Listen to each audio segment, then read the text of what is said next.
आप सबको नमस्ते।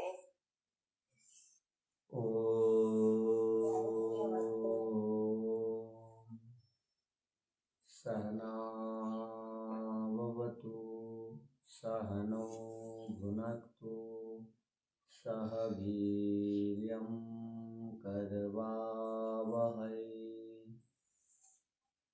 तेजस्विनावधीतमस्तु मा विद्विषावहै। ओम शांति शांति शांति।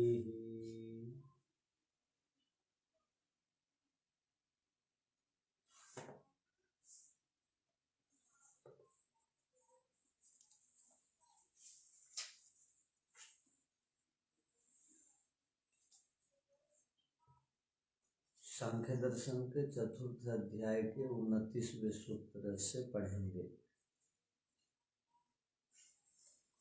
यहाँ 29वें सूत्र में कहा गया है कि राग के होने पर सती रागे तु, किसी के अंदर यदि राग है तो उस स्थिति में उसके जीवन में कोई खास परिवर्तन नहीं दिखाई देता। वह जीवन का जो लक्ष्य है उस लक्ष्य को, सुख को प्राप्त करना, इस लक्ष्य को वो प्राप्त नहीं कर सकता। क्यों? तो कहा न मलिन चेतसी उपदेश बीज प्ररोहो अजवत।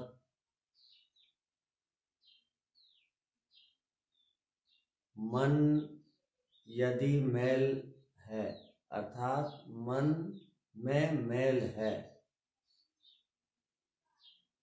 तो उस मैल वाला मन वाले मनुष्य को यदि हम उपदेश देते हैं, तत्व उपदेश, तथापि उस तत्व उपदेश का उस व्यक्ति के ऊपर कोई प्रभाव नहीं पड़ता। जैसे महात्मा विदुर जी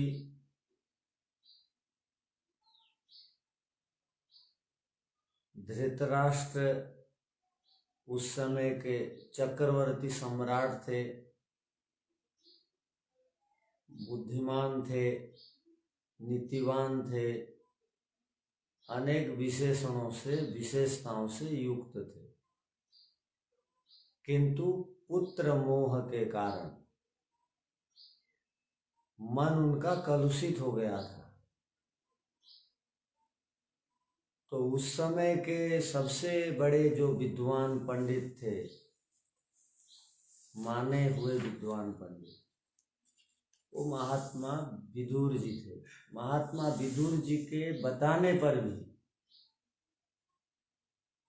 उन्होंने पुत्र मोह को नहीं छोड़ा।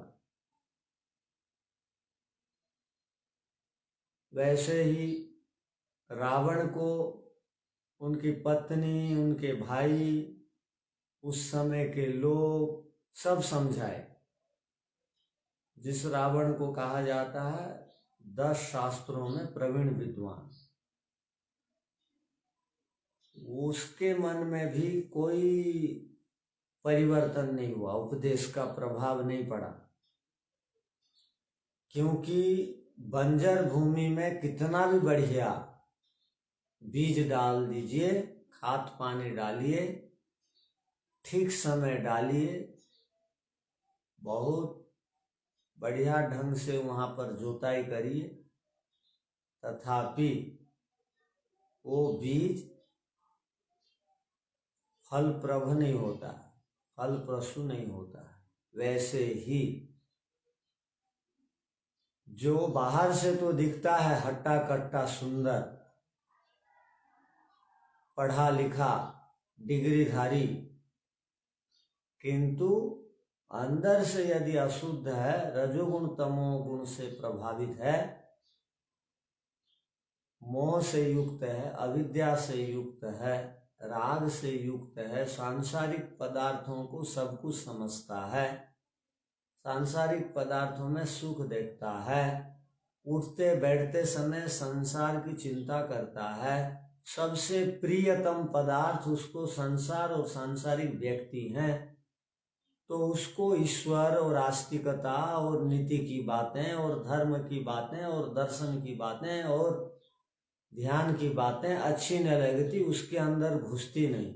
चाहे कितना भी आज का माना हुआ विद्वान को उनके घर को बुला करके सत्संग का कार्यक्रम रख दिया जाए। आजकल बड़े बड़े लोग, बड़े बड़े माने हुए लोगों को घरों को बुलाते हैं, सत्संग करवाते हैं। जिनकी प्रतिष्ठा है, जिनका मान है, उनको घरों में बुला करके सत्संग कराते हैं, स्वयं खर्चा करके सत्संग करते हैं, किंतु उनका जीवन में किंचित मात्र भी परिवर्तन नहीं दिखाई देता। क्यों? यहाँ उसका उत्तर दिया गया है, न मलिन चेतसी उपदेश बीज प्ररोह। उपदेश का बीज का प्ररोह अर्थात अंकुरण नहीं होता,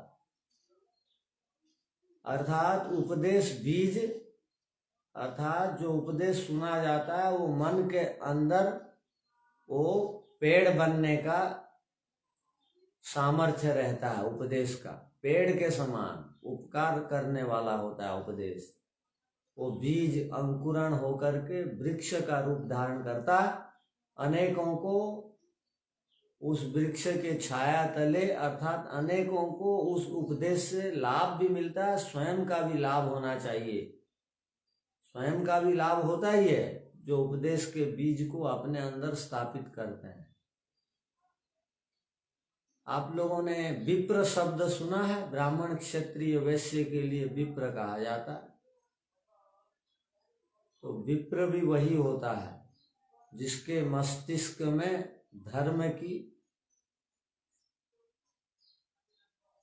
अर्थात जो उपदेश की रहस्य की बात है, वो जिसके मस्तिष्क में बपन कर दी जाती है, अर्थात जिसके मस्तिष्क में उपदेश के बीज को बोया जाता है, उसको विप्र कहा जाता है और उसका जीवन वैसा पवित्र हो जाता है उपदेश के अनुसार। किंतु मलिन चित्त वाले के मस्तिष्क में उपदेश का बीज का प्रभाव नहीं पड़ता, ये सूत्रकार कहना चाहते हैं। कल इसके हम लोगों ने सूत्रार्थ को तो लिखा था, भाष्य को देखिए। सती रागे तु, राग के होने पर तो मलिन चेतसी उपदेश बीज प्ररोह न अजवत। रागा चेतो मलिनम, राग से चित्त मलिन है। भवति तदा तब, भवति के बाद अल्प विराम, तदा तब मलिन चेतसी, उस मलिन चित्त में खलु उपदेश बीजस्य, उपदेश बीज का प्ररोह अर्थात अंकुर, प्रादुर्भाव अर्थात उत्पन्न होना, न जायते नहीं होता। किसके समान? उदाहरण दिया गया अजवत, अज के समान। यथा जैसे भार्या रागो उपहते अज नाम के नृपे, भार्या अर्थात पत्नी के राग में अज नामक नृप जो है आसक्त था। पत्नी के मर जाने के बाद भी वह वशिष्ठ उपदेशात न स्थैर्य प्रादुर्भाव जातः, उस व्यक्ति में स्थिरता नहीं आई। जो आदमी चंचल होता है उसके ऊपर उपदेश का प्रभाव नहीं पड़ता है। जो आदमी अस्थिर है वो उपदेश का प्रभाव उसके अंदर नहीं पड़ता है। जो आदमी शोकाकुल है उपदेश का प्रभाव उसके अंदर नहीं है। जो रोता है, सांसारिक उन्नति से हंसते रहता है, सामान्य कोई समस्या होने पर रोता है, उसके ऊपर भी उपदेश का बीज अंकुरित नहीं होता है। जिस प्रकार राजा अज में वशिष्ठ आदि के समान ऋषियों के उपदेश देने पर भी कोई प्रभाव नहीं पड़ा। वो शोक से ग्रस्त थे, वो पत्नी के अभाव में दुखी थे और उदासीन थे। ईश्वर के लिए उदासीन नहीं, वो प्रेम के मारे उदासीन थे और दुखी होकर के संसार त्याग कर गए, किंतु परिवर्तन नहीं हुआ। वैसे ही बड़े बड़े उपदेशक उपदेश देने पर भी यदि मैल है मन, तो वहाँ उपदेश में आकर के बैठने पर भी कोई लाभ नहीं होता। सूत्र का यही अभिप्राय है। चलिए आगे क्या कहना चाह रहे हैं देखिए। एक तो हुई बात कि जीवन में उपदेश बीज का प्रभाव नहीं पड़ता, ठीक है। अपितु और भी क्या, और भी मलिन चित्त वालों में उपदेश का बीज का प्रभाव तो नहीं पड़ता है, अर्थात वहां पर अंकुरण नहीं होता है उपदेश का। तो क्यों नहीं होता है अंकुरण? उसके पीछे कारण क्या है? कहा कि उपदेश का बीज का प्रभाव नहीं पड़ता है, ये रही एक बात। दूसरी बात यहां पर क्या कहना चाह रहे हैं देखिए। यहां ये कहना चाह रहे हैं कि इससे बढ़कर भी एक समस्या दिखाई देती है वहां पर। उपदेश का तो प्रभाव नहीं पड़ता है, ठीक है, इससे बढ़ करके और एक समस्या होती है। क्या होती है कि अपितु, अपितु का अर्थ है जिनमें अत्यंत राग है। अपितु जिनमें अत्यंत राग है, उपदेश का बीज का प्रभाव नहीं पड़ता है उनके ऊपर, जो सामान्य राग से युक्त जीवन जीते हैं। किंतु जो बिल्कुल रागग्रस्त हैं, उनके ऊपर न आभास मात्रमपि मलिन दर्पणवत्, पूरा जीवन में, जीवन अगर देखेंगे तो 100 साल बहुत बड़ा है, और शास्त्र की दृष्टि से देखेंगे तो जीवन बहुत छोटा है। अर्थात समय कैसा चला जाता है पता नहीं चलता। लग रहा था अभी अभी छोटे थे, बड़े हो गए और बूढ़े हो गए और जाने की तैयारी कर रहे हैं। पता ही नहीं लगता समय कैसा पास हो जाता है, चला जाता है। तो आध्यात्मिक दृष्टि से बहुत काम पड़ा हुआ है, इसलिए जीवन बहुत छोटा है। अनंत शास्त्रम बहुलाश्च विद्या अल्पश्च काल बहुविघ्नताच। शास्त्र बहुत हैं, काम बहुत है हमारे पास, किए जाने के कार्य बहुत हैं। अल्पश्च काल, किंतु काल शास्त्रों को देखेंगे तो समय बहुत थोड़ा है, और उस थोड़े से समय में बहुत विघ्न बाधाएं भी, बहुत प्रकार के विघ्न और बहुत प्रकार की बाधाएं आती रहती हैं, देखेंगे तो छोटा सा समय में। इसलिए जो सार तत्व है उसको ग्रहण कर लीजिए, कहा गया। जो अच्छी अच्छी बातें हैं उसको स्वीकार कर लीजिए। किंतु कुछ लोग ऐसे भी होते हैं, जैसे दर्पण में सामान्य धूल है, तो दर्पण में चेहरा दिखता है किंतु स्पष्ट नहीं दिखाई देता है। तो जो राग वाले हैं सामान्य रूप से, उनमें थोड़ा थोड़ा सा आभास दिखता है, झलक दिखता है उपदेश का। वो दिन भर में 20 साल हो गया सुन रहा है, तो दिन भर में एक आध बार सच भी बोल देता है, कोई विद्वान आने से हाथ खड़ा कर देता है, नमस्ते कर देता है, सामान्य शिष्टाचार तो है, किंतु थोड़ी देर के बाद वैसे को वैसे हो जाता है। और आप क्या सुनते हैं, क्या समझते हैं पूछने से थोड़ा मोड़ा बोल देता है। किंतु कुछ लोग ऐसे भी हैं जो सालों सालों से सुन रहे हैं, किंतु उपदेश का उनके जीवन में सामान्य सामान्य छोटी सी छाप भी, छोटी सी झलक भी नहीं दिखाई देती है। थोड़ा सा आभास तो दिखाई देना चाहिए। जैसे दर्पण में पूरा कीचड़ लथपथ है, तो दर्पण में हम खड़े हो 1 घंटा और चेहरा देखे भी तो चेहरा दिखाई देगा? बिल्कुल दर्पण में लगा हुआ है, कीचड़ से सना हुआ है दर्पण, तो उसमें चेहरा बिल्कुल नहीं दिखाई देगा। वैसे जिसका मन बिल्कुल कलुषित है, कीचड़ भरा हुआ है, वो कीचड़ वाला मन वाले, कीचड़ वाले मन वाले आदमियों में 50-100 साल का उपदेश का एक सामान्य अंश का भी प्रभाव उनमें नहीं पड़ता, आभास नहीं पड़ता का। अर्थात वो उपदेश सुनते हैं जबरदस्ती। कौन क्या सोचेगा, घर वाले पूरे गए हैं, आज भोजन घर में नहीं बना है, जहाँ उपदेश हो रहा है वहाँ भोजन बना है, बैठेंगे तब खाएंगे वहाँ, इसलिए बैठ जाते हैं, भोजन के लिए जाते हैं जरूर उपदेश सुनने, किंतु बिल्कुल प्रभाव नहीं पड़ता। जीवन जैसे 15-20 साल पहले था, व्यवहार जैसे 15-20 साल पहले था, वैसा ही उसका व्यवहार है।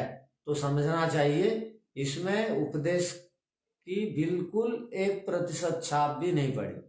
अर्थात उपदेश का इसके जीवन में बिल्कुल झलक मात्र के लिए भी प्रभाव उपदेश का नहीं हुआ।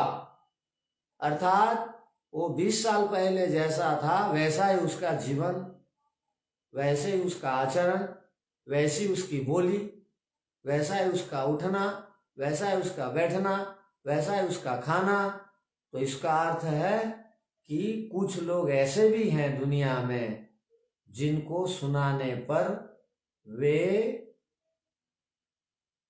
सुनते नहीं, अब बैठाने पर उपदेश के लिए बैठते नहीं, वहां से उठ के चले जाते हैं, बैठते भी हैं तो सामान्य उपदेश का प्रभाव भी नहीं पड़ता, ये कहना चाह रहे हैं। तो 2 प्रकार के लोग हो गए, एक मलिन चित्त वाले जिनके ऊपर बिल्कुल नहीं पड़ता, वो ऊसर भूमि बंजर भूमि वाले हैं, और कुछ के ऊपर तो और भी उनके साथ उनके जीवन के लिए दर्दनाक स्थिति है कि बिल्कुल अंश मात्र का भी उनके ऊपर प्रभाव नहीं पड़ता। ऐसे भी लोग हैं। तो 3 प्रकार के लोग हैं दुनिया में। एक सामान्य प्रभावित होते हैं, बार बार सुनेंगे तो सामान्य नमस्ते आदि करने जानते हैं।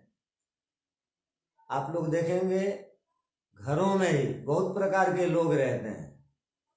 कुछ धार्मिक लोग रहते हैं, वो विद्वान आते ही घर से निकल जाते हैं।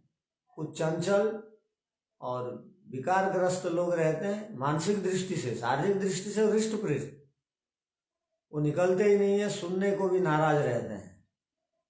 वो बिल्कुल जब पंक्ति में भोजन खाते रहते हैं तब दिखाई देते हैं। तो वो इस प्रकार के लोग हैं, मलिन दर्पणवत वाले हैं। और तीसरे प्रकार के लोग कैसे हैं, आगे हम पढ़ेंगे। तो 3 प्रकार की स्थितियां होती हैं। एकाध या 0% प्रभाव पड़ता है मलिन चित्त वालों में, एक बिल्कुल प्रभाव नहीं पड़ता है बिल्कुल मैल से युक्त वालों में, और एक विपरीत प्रभाव भी पड़ता है उपदेश का। आगे हम देखेंगे। तो अब सूत्र का अर्थ लिख लीजिए।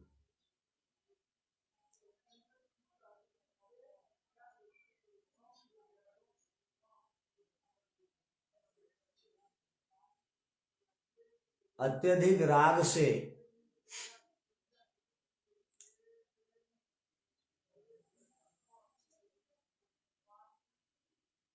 युक्त,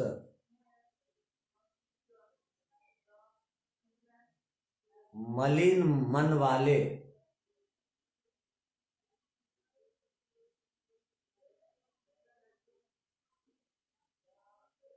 मलिन मन वाले के ऊपर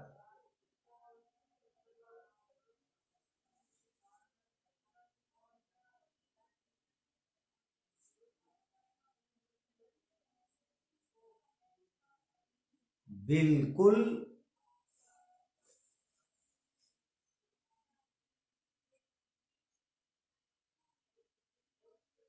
आभास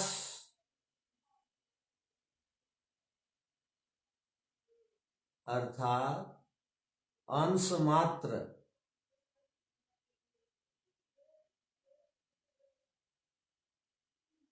का भी उपदेश का उपदेश बीज का प्रभाव नहीं पड़ता।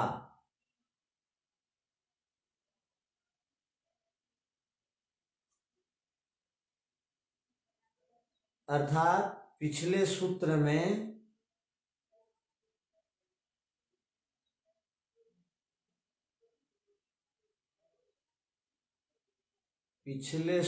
में बताए गए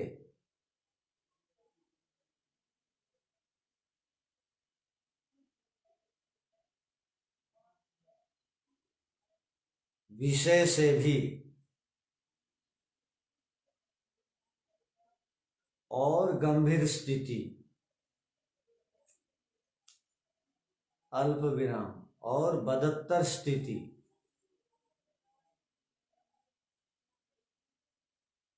लोगों में दिखाई देती है।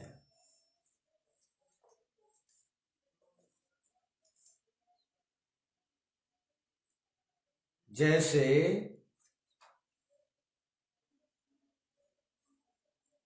दर्पण के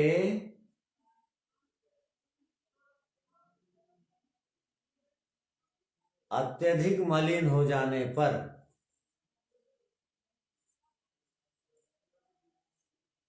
अर्थात अत्यधिक धूल कीचड़ आदि के लग जाने पर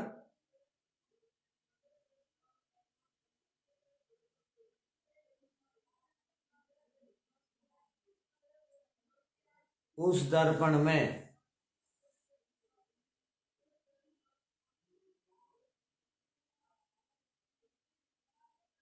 मुख बिल्कुल नहीं दिखता,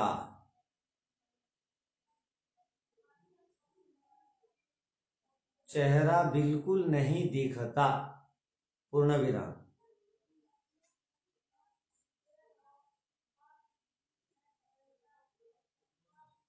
यदि दर्पण में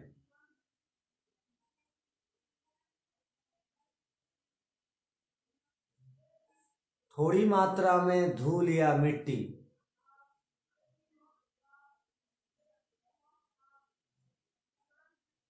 लगी हो तो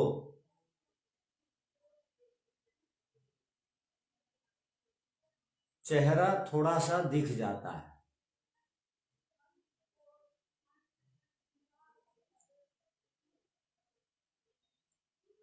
किंतु दर्पण भर में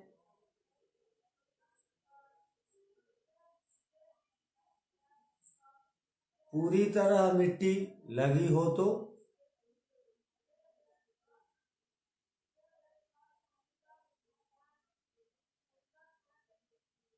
चेहरा बिल्कुल नहीं दिखता।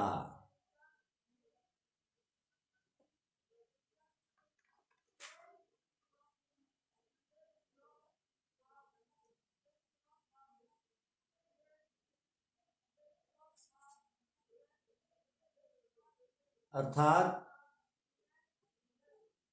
नहीं दिखता, पूर्ण विराम, अर्थात नहीं।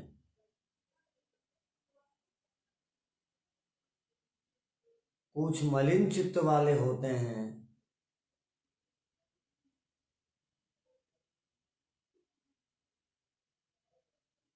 कुछ अत्यधिक मलिन चित्त वाले होते हैं। उनके चित्त में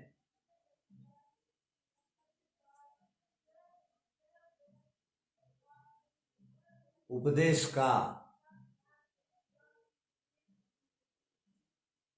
आभास मात्र भी नहीं होता है।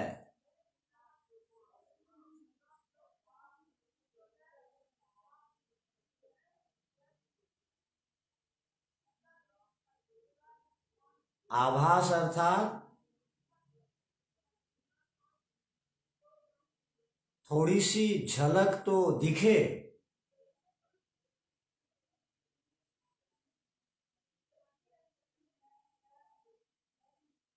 किंतु अत्यधिक मलिन चित्त वाले होने के कारण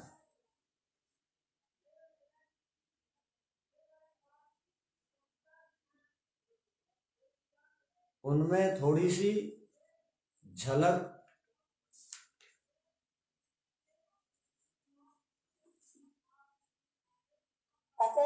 किंतु मलिन चित्त वाले होने के कारण उनमें उपदेश की झलक नहीं दिखाई देती।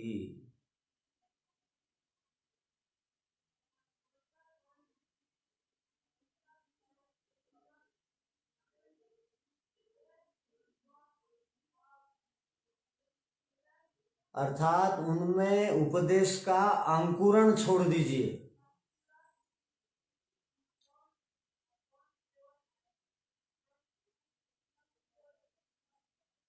अर्थात उनमें उपदेश का अंकुरण तो छोड़ दीजिए, किंतु कुछ सामान्य आभास भी नहीं दिखाई देता।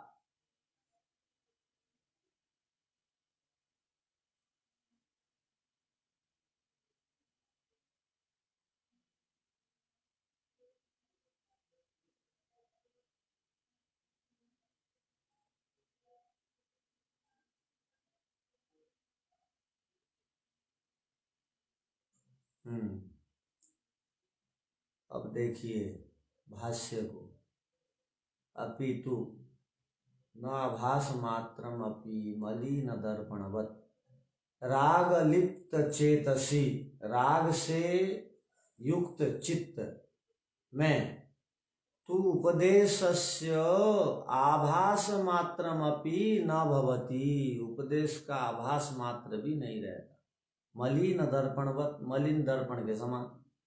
यथा मलिन दर्पणे, जिस प्रकार मलिन दर्पण में मल लिप्त दर्पणे, मल लिप्त दर्पण में कस्यचित आभास अपि न प्रतिबिंबती, किसी की छवि भी नहीं दिखाई देती। अत्यधिक मलिन दर्पण में छवि बिल्कुल नहीं दिखाई देती।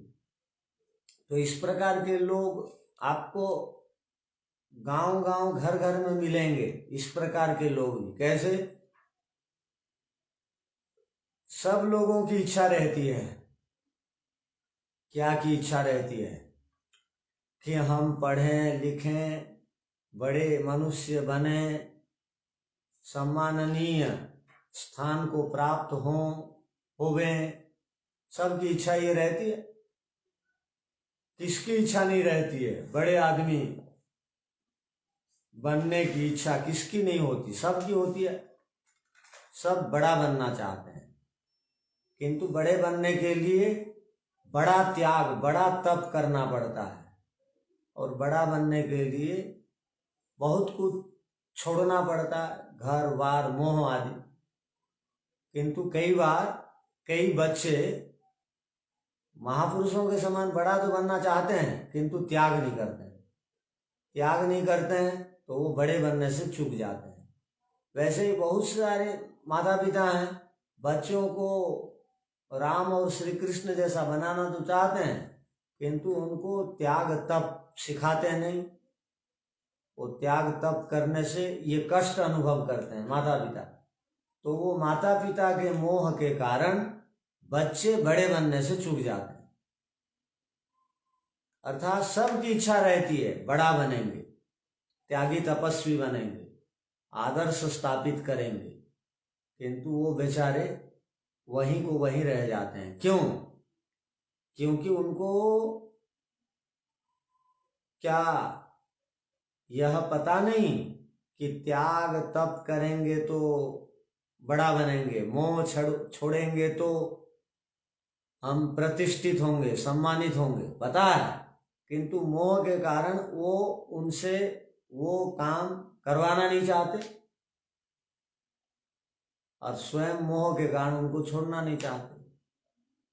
बच्चे भी घर के मोह के कारण घर छोड़ना नहीं चाहते तो वो बड़े बनने से चूक जाते हैं, किंतु सबकी इच्छा रहती है बड़े बनने की, किंतु करते नहीं। क्यों? वो संस्कार दोष के कारण, मन में कलुषित राग द्वेष मोह होने के कारण उनको अच्छी बात अच्छी नहीं लगती, इसलिए वो चूक जाते। तो उनके लिए ये सूत्र काम का है। जो मोह और ममता और अविद्या और राग और द्वेष और अस्मिता आदि में फंसे हुए हैं, उनके लिए बिल्कुल उनके लायक सूत्र है। नाभास मात्रम अपि मलिन दर्पणवत। उनका मन रूपी दर्पण कीचड़ से सना हुआ है, इसलिए उपदेश का अंकुरण भी वहां नहीं होता है, ना ही सामान्य प्रभाव पड़ता है। अंकुरण तो होगा नहीं, सामान्य प्रभाव भी नहीं पड़ता है। अब आगे देखिए, 3 सूत्र एक से बढ़कर एक हैं। अथ च, और भी, अथ च का अर्थ और भी। राग लिप्ते मलिन चित्ते, राग से लिप्त मलिन चित्त वाले में किल उपदेशस्यापि स्यात् अन्यथा भावो यतः। क्या कहा गया? एक तो पहली बात बताई गई कि उपदेश का बीज का अंकुरण नहीं होता, ये पहली बात। दूसरी बात बताई गई, आभास भी नहीं दिखाई देता, अर्थात सुनने के बाद भी नहीं सुना हुआ जैसा रहता है। यथा पूर्वम तथा परम की स्थिति, पुनर्मुषक भव की स्थिति में रहता है। ठीक है, यथा पूर्वम तथा परम, आपने सुना होगा आप लोगों ने ये वाक्य को, जैसे पहले था वैसा ही अब भी है। बोलते हैं ये कितने साल से गुरुकुल में पढ़ता है, ये कितने वर्षों से दर्शनों को पढ़ रहा है, इसमें तो कोई व्यवहार में, आचरण में, उठने बैठने आदि में परिवर्तन नहीं हुआ। तो ऐसे लोगों के लिए कहा जाता है यथा पूर्वम तथा परम। तो दूसरा सूत्र जो है यथा पूर्वम तथा परम वाला है, नाभास मात्रम अपि मलिन दर्पणवत। अब ये तीसरी जो बड़ी बात यहाँ पर बताई जाती है, जो यहाँ पर तीसरा सूत्र है, उसका भाव क्या है कि उपदेश का प्रभाव पड़ना, अंकुरण होना, सामान्य प्रभावित होना आदि छोड़िए, बिल्कुल प्रभावित नहीं होना वो भी छोड़ दीजिए, उल्टा प्रभाव भी पड़ता है। कई लोग हमारे शत्रु इसलिए हैं समाज में कि ये अच्छी बात क्यों बताते रहते हैं, ये त्याग की तप की बात क्यों बोलते हैं, इसलिए वो शत्रु हैं। उनके ऊपर विपरीत प्रभाव पड़ता है। जब भी इस विषय में बोलना चालू करते हैं, उठ के चले जाते हैं, बड़बड़ाते हैं, उसका उल्टा अर्थ लेते हैं, उनके दिमाग में उल्टा प्रभाव पड़ता है। आपने ऐसे लोगों को देखा है जो अच्छी बातों को बोलने से उल्टा प्रभाव पड़ता है और वहां से उठ के चले जाते हैं और झगड़ा शुरू कर देते हैं? अच्छा, आप लोगों ने देखा है ऐसे लोगों? तो उनके लिए तीसरा सूत्र है, कौन सा? न तज्जस्यापि, तो तज्जस्यापि तद्रूपता न पंकजवत, ये सूत्र है। न तज्जस्यापि तद्रूपता पंकजवत, सूत्र देखिए, न तज्जस्यापि तद्रूपता पंकजवत, अर्थात उपदेश का जैसा अनुकूल प्रभाव पड़ना चाहिए था, अनुकूल प्रभाव तो पड़ता नहीं, किंतु प्रतिकूल प्रभाव, विपरीत प्रभाव जरूर पड़ जाता है। तो उपदेश का बीज का अंकुरण नहीं होता, पहली बात। कुछ आभास भी नहीं दिखाई देता, दूसरी बात। और कुछ विपरीत भी प्रभाव पड़ जाता है, ये तीसरी बात। अर्थात उपदेश फलप्रद नहीं होना, चलो ठीक है, उपदेश फलप्रद नहीं होता, ठीक है, मान लिए, संस्कार दोष। किंतु उपदेश का उल्टा प्रभाव, शराब मत पियो बोलने से वो बोले मैं पीऊंगा, तुम्हारा क्या आता जाता है, मैं अपने पैसा से पीता हूं, तुम कौन होते हो मुझे बोलने वाले। ऐसे भी लोग बोलते हैं। घरों में भी ये समस्या दिखाई देती है। क्या, मैं तो स्वयं कमा रहा हूं और ये कर रहा हूं, आपके तो पैसे का मैं तो दुरुपयोग नहीं करता, गलत काम नहीं करता, ऐसे उत्तर देते हैं घरों में भी। उपदेश का बिल्कुल उल्टा प्रभाव। न तज्जस्यापि तद्रूपदा पंकजवत। पंकजवत है, पंकज वन लिखा है ना, वो त कर देंगे सूत्र में। सूत्र का अर्थ लिख लीजिए।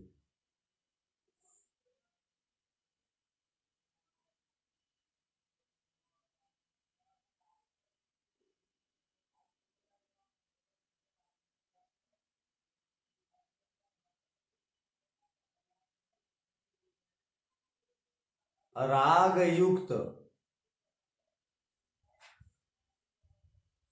मलिन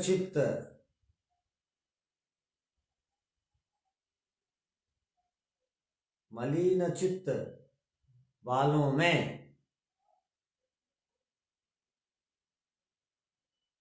उपदेश का अन्यथा भाव भी दिखाई देता है।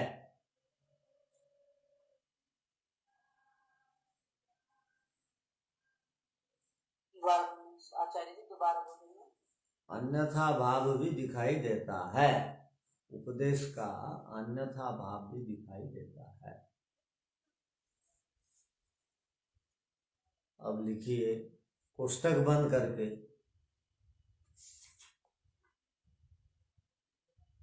29वें सूत्र में बताया गया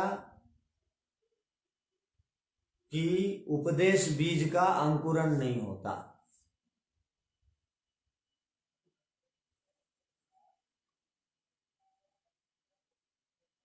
तीसवें सूत्र में बताया गया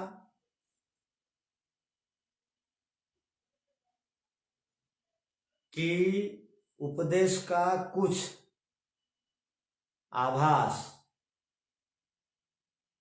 बराबर झलक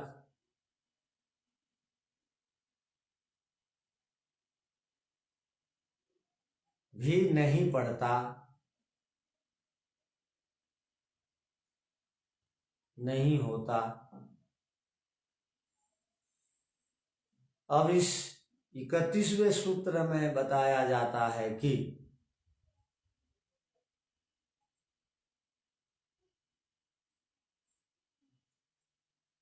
उपदेश का कुछ विपरीत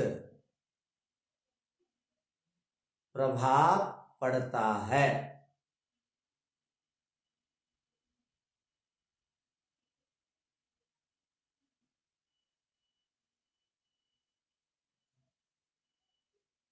अर्थात जो मलिन चित्त वाले हैं, जो अत्यधिक मलिन चित्त वाले हैं,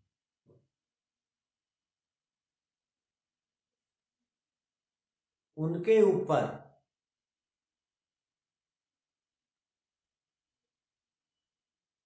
उपदेश का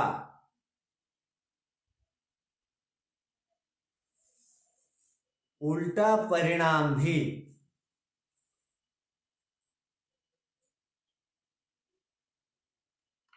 आता है।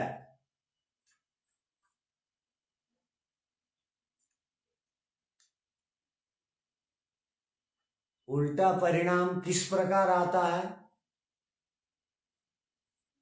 इस पर सूत्रकार कहते हैं। ये भूमिका थी। अब सूत्रकार,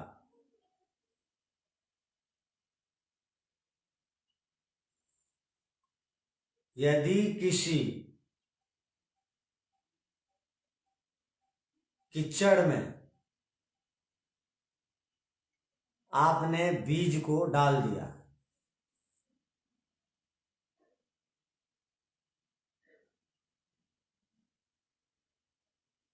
तो बीज से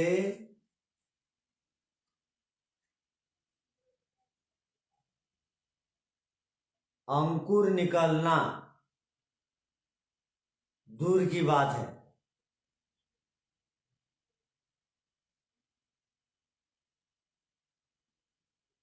दूर की बात है, किंतु वह बीज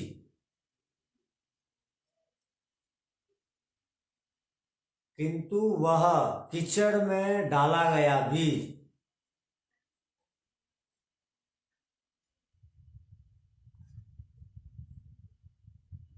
कीचड़ में ही घुल मिल जाता है, अल्प विराम,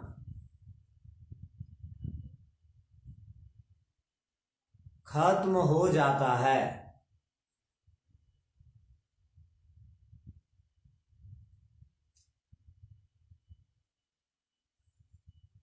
अर्थात कीचड़ में ही वह बीज सड़ जाता है।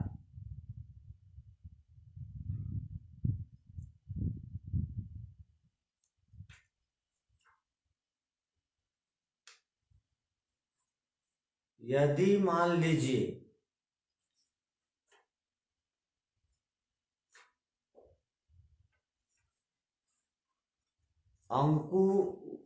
अंकुरण बीज का होगा भी तो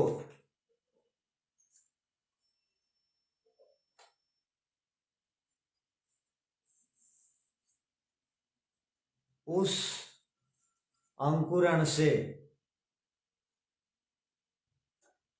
वह पौधा टेढ़ा मेढ़ा होगा,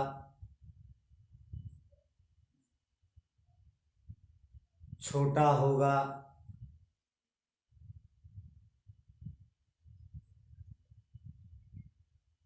अनुकूल नहीं होगा,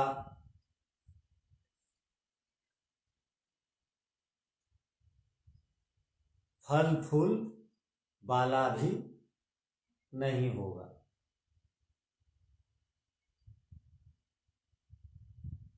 ध्यान देना, होगा भी तो ये स्थिति में वो रहेगा, उल्टा ही होगा।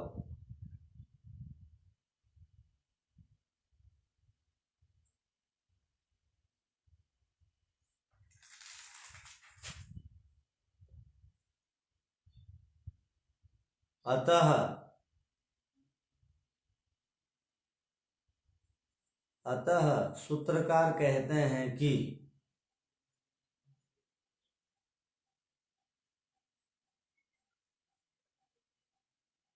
राग युक्त चित्त में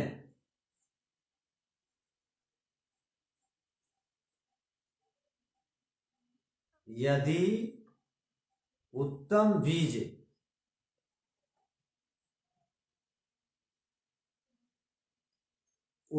बीज को भी डाला जाए तो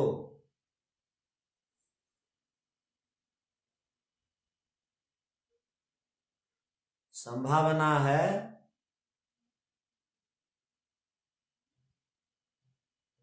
वह उपदेश रूपी बीज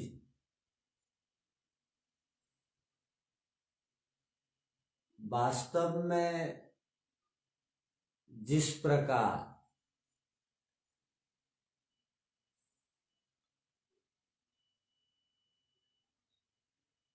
अंकुरण आदि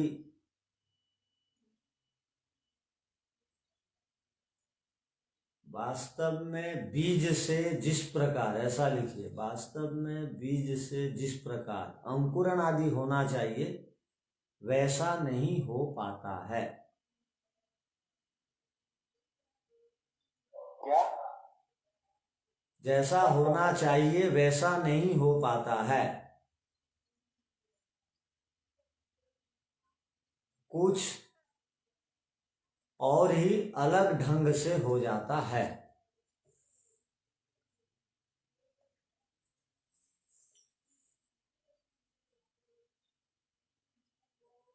अलग ढंग से हो जाता है।